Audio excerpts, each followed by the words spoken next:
Oh boy. So Putin's issuing warnings now, huh? He's been doing that, but uh, sooner or later he's going to be forced to, call his bluff or something. You know what I mean? Oh boy.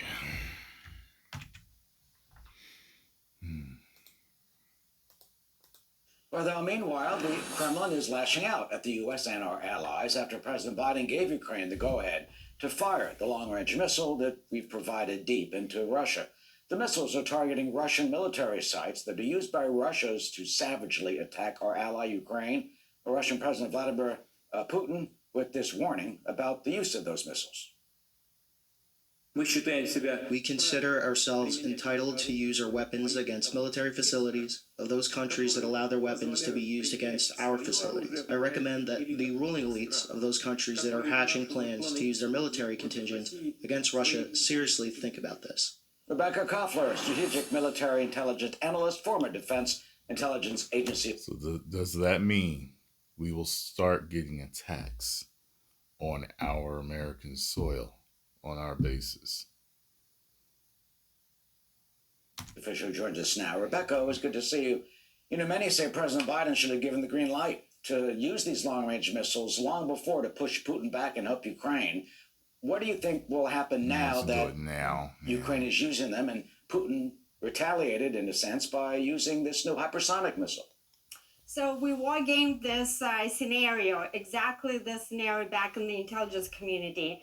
And we are right now on the escalation ladder, inching towards a nuclear war. It's not going to happen today or tomorrow, but the way that it happens, Eric, the Russians and the United States are de facto right now in a war. Why is that? It is because those attackers don't fire by themselves, even though a Ukrainian soldier technically can push the button, but the targeting of the weapon systems, ensuring that there's a proper flight trajectory of the missile, that it destroys the right target, the actual battle damage achieved that we wanted to achieve, it all requires U.S. personnel and U.S. satellites. This is why the Russians have stated that the United States and European targets are now in crosshairs. And every war game that we conducted back in the intelligence community. See, I did not know that.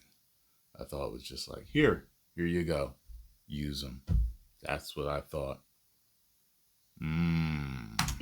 Ended up in a nuclear war. There was an escalation ladder, and the Russians have mapped that out in the course of 20 years, and we're on it right now. Well, some supporters say, Ukraine has the right to defend itself, that it's just targeting Russian military sites that are attacking Ukraine, and this is perfectly legal and appropriate under international law. Absolutely. From the standpoint of the laws of conflict, Ukraine is entitled to its defense, and this is what the United States has been doing.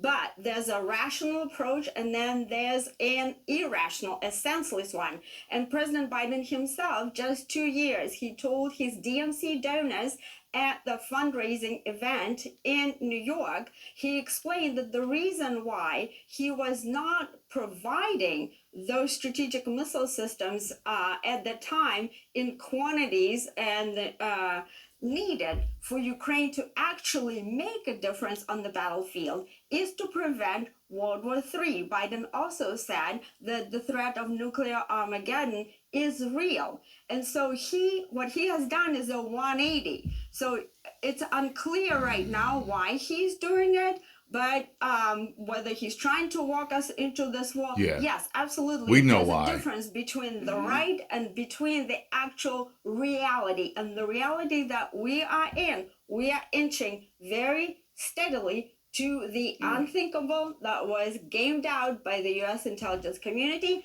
and the U.S. intelligence community as recently as September advised President Biden against providing the ATACMS because Putin would likely retaliate, including with lethal means, against the United States and against Europe.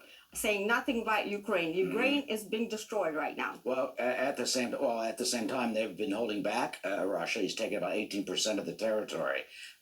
Finally, in terms of Russia, I mean, Putin had to rely on Kim Jong Un and get 10,000 North Korean soldiers. Now the reports he's relying on the Houthis. I mean, some say. I'll tell you this: they're really showing that they don't give a damn about us. It's like you know, what I mean, plenty of you have already known this for years, but clearly, Biden don't give a damn, and you know, all the super elite have their bunkers, so they can fire those bombs off. Wait till everything clears out in a few years, and hey, all right, let's start again. What about us? You know what I'm saying?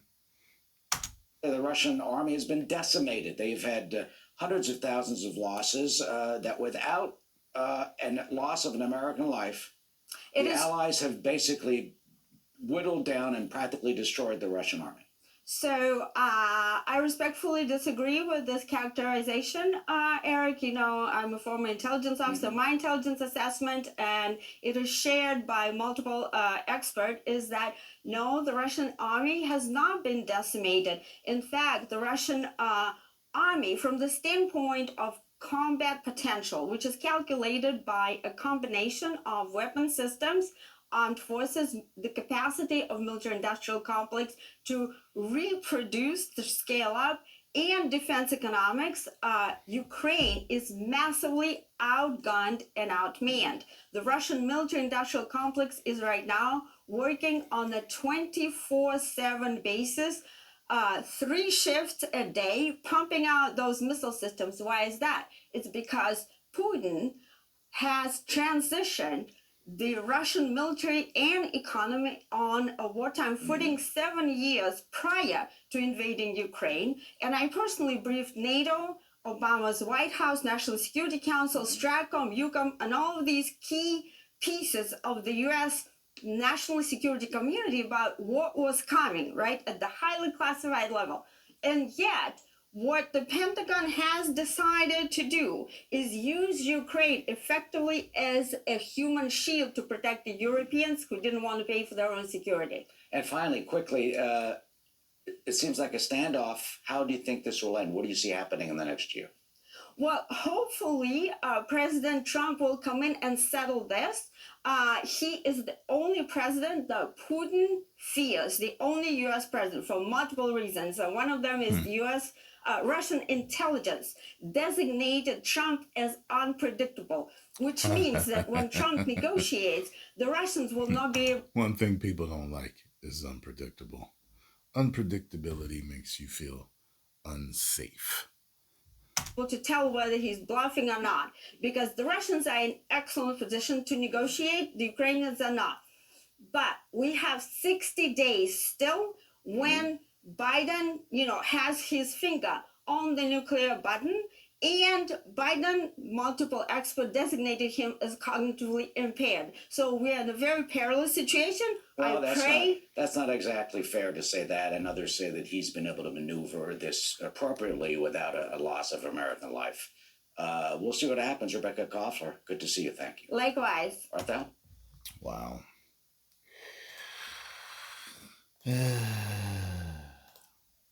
I ain't scared, though. I don't have any fear of this escalating to World War III, or at least a nuclear war. I don't, for some reason. I just don't. I don't feel it's going to happen. Could it happen? Yeah. Could it happen much later? Yeah. I don't know. I just got a feeling we didn't go through all this trouble of electing this man, getting him in office, and being shot at twice, being protected, getting through all of that, just for us to jump into a nuclear war that destroys the world. It just doesn't, you know what I'm saying? Especially if there's divine intervention in everything that's been happening. No, we're not going to end up destroying ourselves. But we shall see what happens in these next coming weeks. Hurry up, get this man sworn in so he can handle things. 10 million subscribers. Woo.